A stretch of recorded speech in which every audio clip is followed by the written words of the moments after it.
Olá, eu sou Maria Violante, tô aqui no segundo capítulo do Monstro do Guaíba, aquela história que mostra que o André, aquele menino que morava lá em Porto Alegre, do lado do rio Guaíba, estava assim desconfiado que alguma coisa estava acontecendo no rio. Será que tinha mesmo um monstro? O que será que acontece nesse segundo capítulo? Vamos ver? O menino André estava realmente muito curioso depois de descobrir a luneta e perceber que a água do rio subia e descia, cobrindo e descobrindo pedras, e ainda mais lendo nas anotações dos livros sobre a lenda amazônica de uma cobra. Qual não foi a surpresa dele quando viu nas fotos dos cadernos antigos que alguém ali, naquela região, tinha um barco cujo nome era Cobra Grande.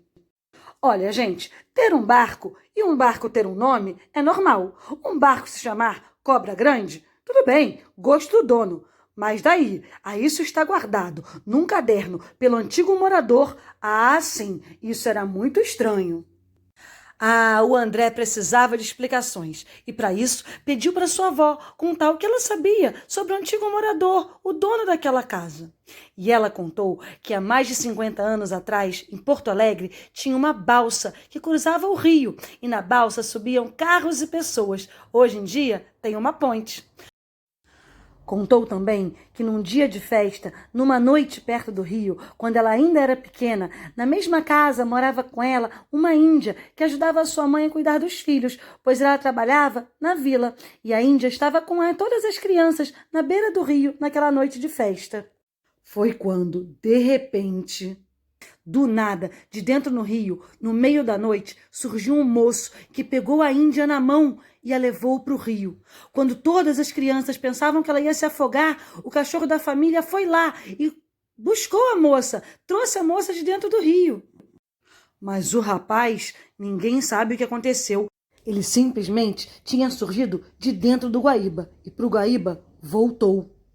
É claro que ninguém acreditou no que as crianças falaram. A avó de André contou para ele que o dono da casa se chamava Gregório e que a casa tinha ficado para o filho dele. Perto da casa de André tinha uma vila de pescadores. Ele foi lá para se informar mais, para descobrir sobre o barco chamado Cobra Grande. E ele ficou sabendo que o senhor Gregório era quem tinha fundado a vila.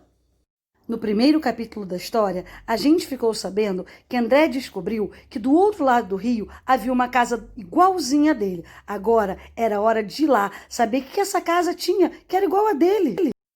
Num domingo, André e sua mãe foram de carro por aquela ponte lá para o outro lado, para a cidade de Guaíba, e acharam a casa siamesa dele.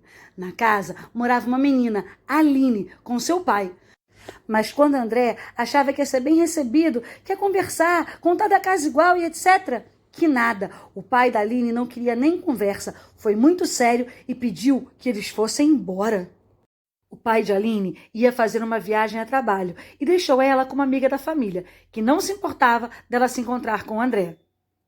Aline já sabia que sua casa era igual a de André, que seu pai era irmão do outro dono da casa, ou seja, eles eram filhos de Gregório, que havia construído as duas casas, mas os irmãos brigaram e há muito tempo estavam sem se falar. Aline também guardava cadernos com anotações e informações antigas. E ela contou que em 1941 houve uma chuva muito longa na cidade de Porto Alegre. E a cidade ficou mais de 4 metros debaixo d'água. Em vários pontos só se podia se locomover de barco, porque a cidade ficou alagada, submersa, cheia de água.